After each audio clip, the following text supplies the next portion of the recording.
Selamat pagi anak-anak, kita kembali lagi di Mula Pembelajaran tema yang ketiga. Di tema ini kita akan belajar mengenai Nuh. Nah anak-anak, kemarin kita sudah membaca di Kejadian 6 kan? Masih ingat apa menjadi ringkasannya? Yuk kita sama-sama belajar tentang Nuh.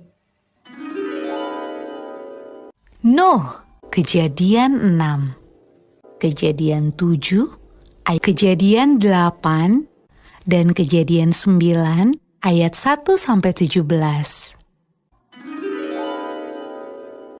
Di dalam cerita Nabi Nuh, Tuhan sedih karena dosa manusia yang hidup di bumi.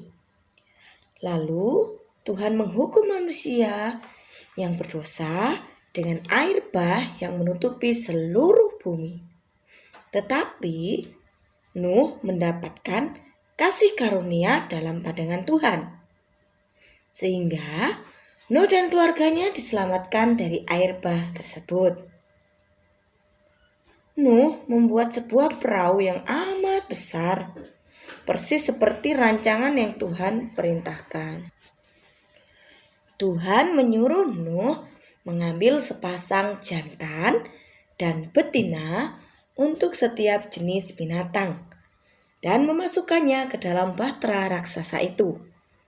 Dan Tuhan menuntun binatang-binatang itu masuk ke dalam bahtera.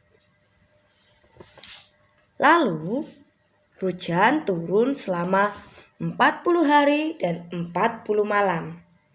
Dan air menutupi seluruh bumi. Tak ada lagi daratan ataupun gunung yang terlihat selama 150 hari. Nah, anak-anak, pada akhirnya bahtera itu terdampar di puncak sebuah gunung. Secara perlahan air itu pun surut.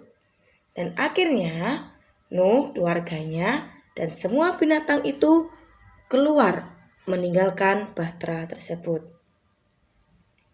Lalu apa yang terjadi? Tuhan berjanji tidak akan ada lagi air bah yang menghancurkan seluruh bumi. Dia membuat pelangi sebagai tanda dari janjinya itu. Kita bisa baca dalam Kejadian 9 ayat 8-17. Nah, anak-anak, kita mau melihat di sini bahwa Tuhan itu adil.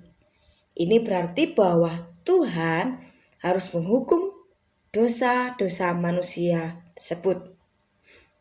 Saat itu, manusia di bumi amat jahat dan mereka hanya memikirkan kejahatan mereka semata-mata dan mereka harus dihukum. Tetapi Nuh berbeda. Nuh adalah seorang yang benar.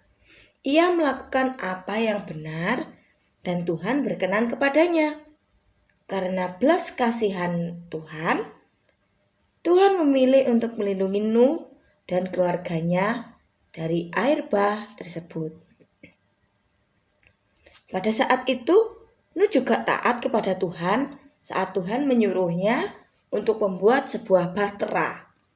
Karena belas kasihan Tuhan dan ketaatan Nuh, maka keluarga Nuh tidak binasa dalam air bah itu. Dan karena belas kasihan Tuhan dan ketaatan Nuh, Tuhan tidak menghancurkan segenap umat manusia. Nah, anak-anak, kita sudah mengetahui tentang cerita Nuh. Baiklah anak-anak, kita akan berdiskusi di Google Classroom masing-masing. Tuhan memberkati.